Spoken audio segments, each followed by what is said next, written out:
In 2017, The Times named St. Paul's as one of the top 5 coolest places in the UK to live.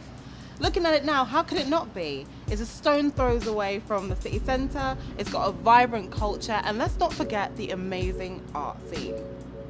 They've got artisan bakeries, funky barbers, and cool coffee shops. It really does seem like this is the place to be. But this isn't the St. Paul's that I remember. The St. Paul's that I remember was fun. There was lots going on. It was really vibrant and warm. There was a strong sense of community. Everybody knew each other. And it was rough around the edges, but it was home.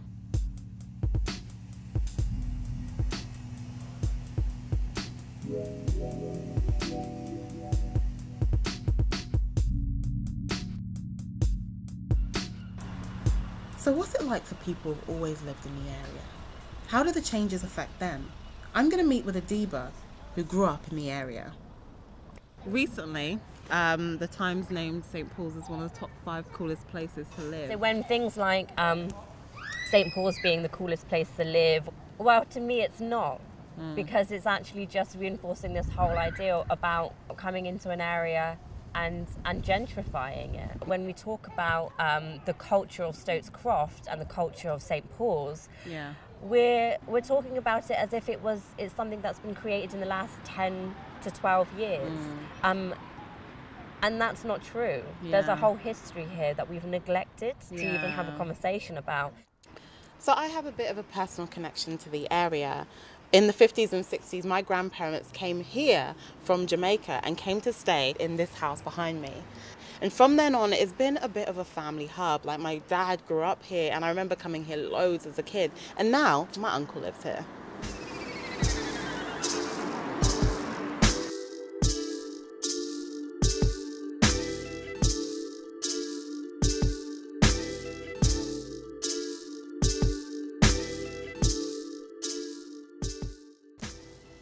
Gentrification doesn't happen overnight. It's a process and it has stages.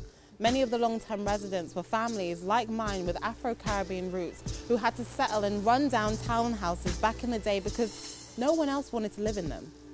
Then came a wave of artists and hipsters who were drawn in by the cheap rents and the cool vibe of the area.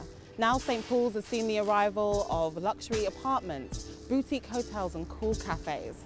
I want to find out a little bit more about the different stages of gentrification. When the Cafe Milk Teeth opened, it attracted attention. It's an independent cafe in the heart of St. Paul's. I'm going to meet owner Josh to speak to him about opening the cafe. It's been a really interesting journey actually, and I kind of expected just to open quite quietly. People who don't really know St. Paul's and kind of live outside of it and kind of like, well, why have you chosen that place to open up? And then the people who have lived in St. Paul's for a long time would be like, well, why is this guy here? Like, I've not heard the word gentrification before. I came here, I knew very little about the whole debate raging before I actually set up. And when you open somewhere like this, it's like a very visible kind of representation to some people. Really, if you want to know actually what's going on beneath the surface, you really need to talk to people. With so many building sites and properties being developed in St. Paul's, I wanted to talk to a developer working in the area to get their perspective. As a young person looking to buy and looking like the whole housing climate is a bit...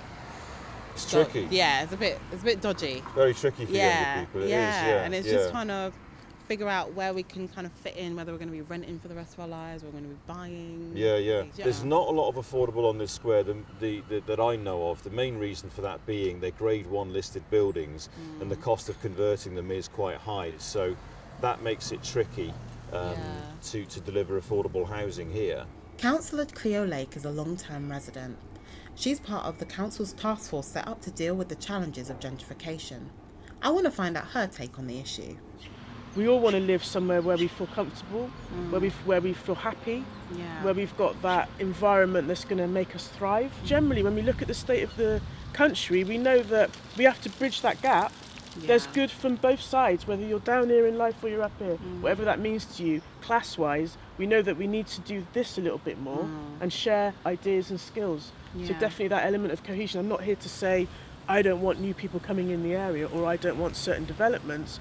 It's not just let's have 100 houses there, but let's create it in such a way where people can mix with each other.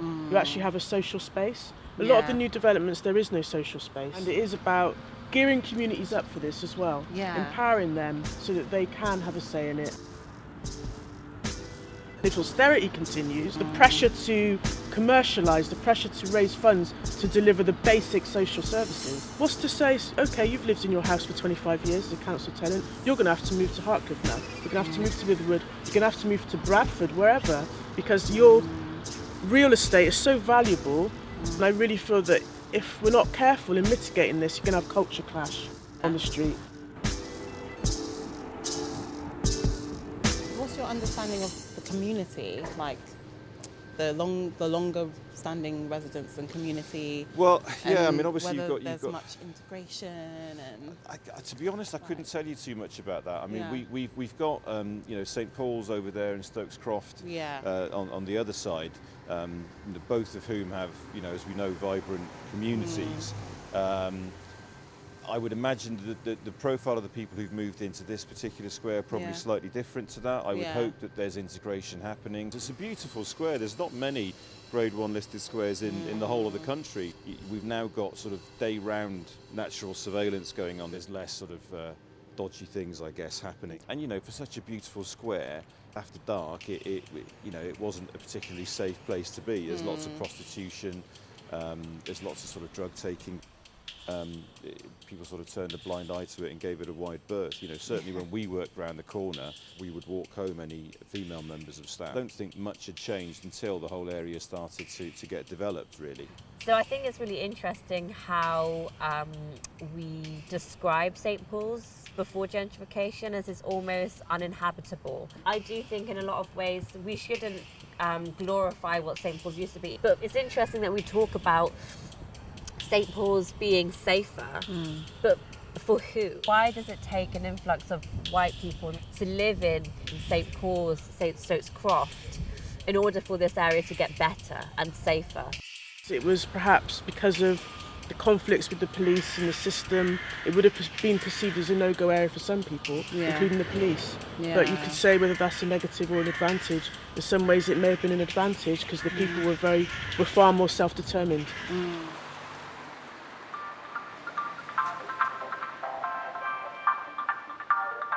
Could you share any memories of how you remember St Paul's growing up? I don't want to make it sound like it's some sort of utopia. Yeah. Because it wasn't, it had its problems, but I have to say it was a really nice place to grow up.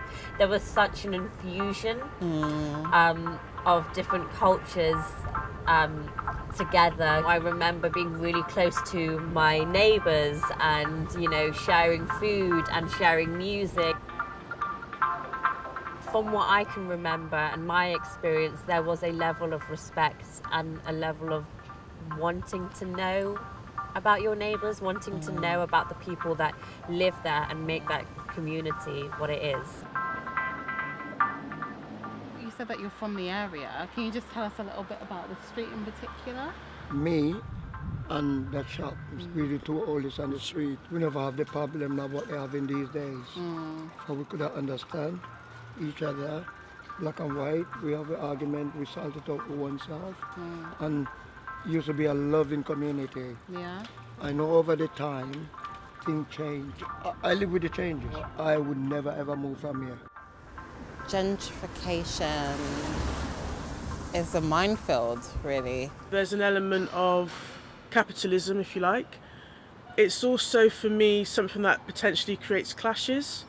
But really it's about areas that have potential, that people see that potential from the outside and then come in to say improve the area, but the end goal is financial gain. From a developer's point of view, for me it's about taking areas that are perhaps underused, undervalued, a bit tired, and improving them, turning them into better places to live for everybody, and hopefully attracting more people to that particular area. It seems like people are more concerned with preserving and protecting buildings than communities. So all the roughness around the edges is kind of sanded down and to make this lovely polished facade that lacks any kind of life that it would have had before. And there are things that go on in places like this, and there's a lot of poverty. These things are a result of other bigger processes. I think it's more about the people who it affects and who are left behind.